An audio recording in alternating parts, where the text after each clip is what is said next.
नमस्कार, आप देख रहे हैं समाचार नेशनल और मैं प्रस्तुत कर रहा हूं एक विशेष रिपोर्ट जो दक्षिण एशिया की रणनीतिक दिशा तय कर सकती है। बुलेटिन की शुरुआत करते हैं एक बड़ी खबर से, जहां बांग्लादेश ने 6 पनडुब्बियों की खरीद के लिए $2 बिलियन का प्रस्ताव रखा है। वहीं भारतीय कंपनियों विशेषकर अडानी समूह को $900 मिलियन से अधिक का बकाया अभी तक नहीं चुकाया गया है। ये आर्थिक असंतुलन और रणनीतिक गतिविधि भारत बांग्लादेश संबंधों में तनाव पैदा कर रहा है। पहली बड़ी खबर, बांग्लादेश की पनडुब्बी खरीद योजना।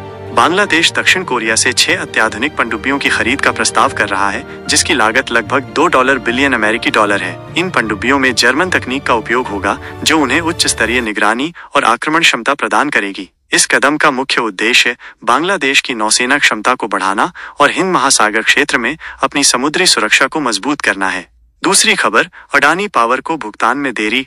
2017 में अडानी पावर और Bangladesh power development board (BPDB) के बीच हुए समझौते के तहत झारखंड के गोड्डा में स्थित 1600 मेगावाट का संयंत्र बांग्लादेश को बिजली आपूर्ति करता है। हालांकि बांग्लादेश पर अब तक $900 मिलियन लगभग 7,500 करोड़ रुपए से अधिक का भुगतान बकाया है। भुगतान में देरी के कारण अडानी ने अक्टूबर 2024 में बिजली आपूर्ति आधी कर दी, जिससे बांग्लादेश में गंभीर बिजली संकट पैदा हुआ। इसके बाद बांग्लादेश सरकार ने $85 मिलियन प्रति माह की दर से भुगतान करने का आश्वासन दिया है।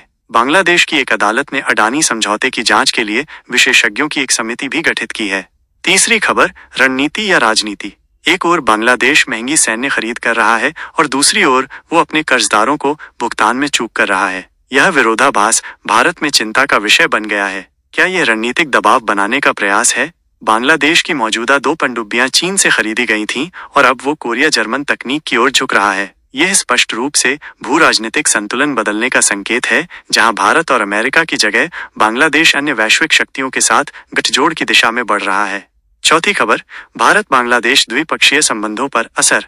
रक्षा सौदों पर असर। बांग्लादेश ने हाल ही में भारत के साथ $21 मिलियन का रक्षा सौदा रद्द किया है, जिसमें GRSE द्वारा महासागरीय टग बोट का निर्माण शामिल था। इसे विश्लेषकों ने बांग्लादेश के चीन की ओर झुकाव के रूप में देखा है। राजनीतिक बदलाव। बांग्लादेश में शेख हसीना सरकार के पतन के बाद बनी अंतरिम सरकार नेतृत्व मोहम्मद यूनुस ने पुराने बिजली समझौतों की समीक्षा के आदेश दिए हैं, जिससे भारत बांग्लादेश ऊर्जा संबंधों में अनिश्चितता पैदा हो गई है। विश्लेषण, क्या यह शक्ति प्रदर्शन है या रणनीतिक संदेश? पनडुब्बियों की खरीद बांग्लादेश की सैन्य ताकत बढ़ाने का संकेत है, लेकिन ये केवल सुरक्षा नहीं बल्कि एक कूटनीतिक बयान भी हो सकता है, विशेषकर तब जब भुगतान विवाद और राजनीतिक समीकरण दोनों भारत के लिए चुनौती बनते जा रहे हैं। भारत के लिए संदेश स्पष्ट है। बांग्लादेश अब पारंपरिक साझेदारियों से आगे बढ़कर अपनी स्वतंत्र रणनीति बना रहा है, जिसमें चीन, कोरिया और जर्मनी जैसे